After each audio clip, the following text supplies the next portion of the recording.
शादी के बाद जब मैं इस घर में पहली बार आई थी, सब कुछ नॉर्मल लग रहा था। नया कमरा, नई अलमारी, नई जिंदगी। बस एक चीज थी जो पुरानी थी, मेरी माँ के कंगन। पहले दिन ही सासू माँ ने अलमारी खोलते हुए कहा था, शादी के बाद माँ के दिए हुए गहने संभाल के रखते हैं। मैंने चुपचाप वो लाल रंग के कंगन ड्रॉर के कोने में रख दिए।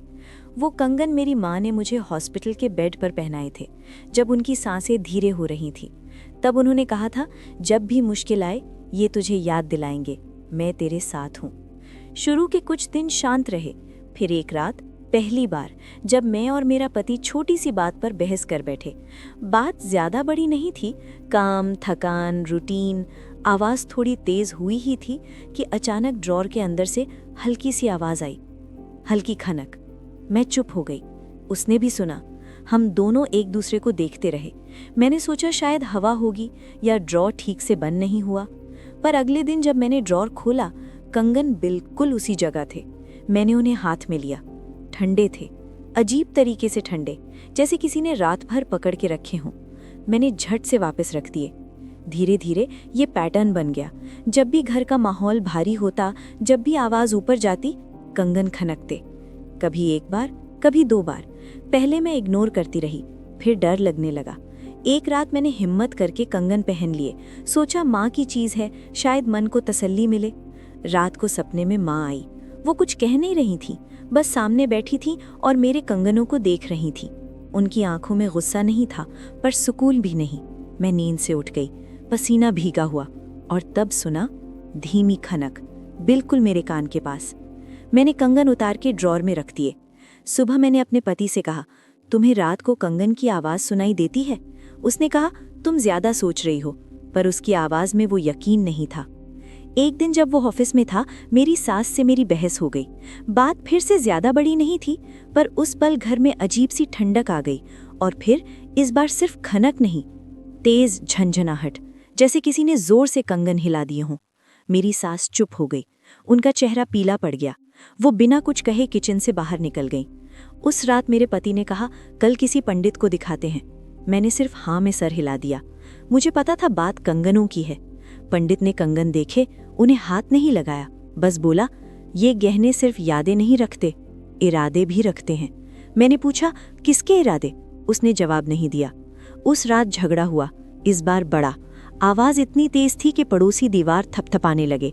और फिर कंगन जोर से खनकते। ड्रॉर अपने आप खुल गया। कंगन जमीन पर गिर गए। मैं फ्रीज हो गई। मुझे लगा कोई पीछे खड़ा है। मैं मुड़ी नहीं। बस, मेरे मुंह से निकला, बस करो। कमरे में अचानक सन्नाटा छा गया। मेरा पति भी चुप था। हम दोनों ने मिलकर कंगन उठाए और अलमारी बंद कर दी। उस रात हम दोनों अलग अलग कोने में नींद ली। सुबह उठकर मैंने फैसला किया, ये कंगन मैं इस घर में नहीं रखूंगी। मैं उन्हें मंदिर में चढ़ा दूंगी। माँ समझेगी। मैं कंगन पर्स में डालकर निकली। मंदिर पहुंची। पंडित ने पूछा, ये कंगन चढ़ाने हैं? मैंने हाँ कहा।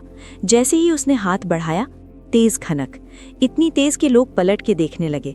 पंडित ने हाथ खींच लिया, बोला, बहन, ये चीज यहाँ की नहीं। मैं घबरा के घर वापस आ गई। उस रात घर में बिल्कुल शांति थी। कोई बहस नहीं, कोई आवाज नहीं, पर नींद नहीं आ रही थी।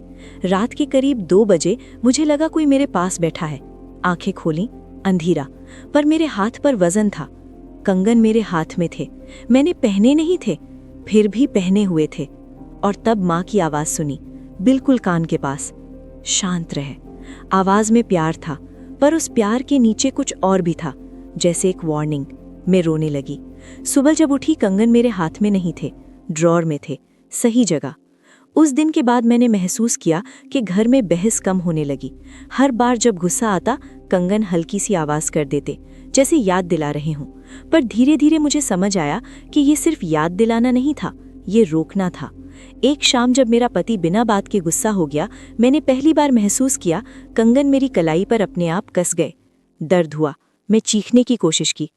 कंगन खनकते। वो रुक गया। उसने मेरी तरफ देखा और बोला, तुम ठीक हो? मैंने हाँ कहा, पर मेरी कलाई लाल थी। अब सालों हो गए हैं, हम अभी भी इसी घर में हैं। बहस होती है, जैसे हर घर में होती है, पर कोई भी बात हद से आगे नहीं जाती। कभी कभी रात को जब सब सो जाते हैं, मैं ड्रॉर की तरफ देखती हूँ।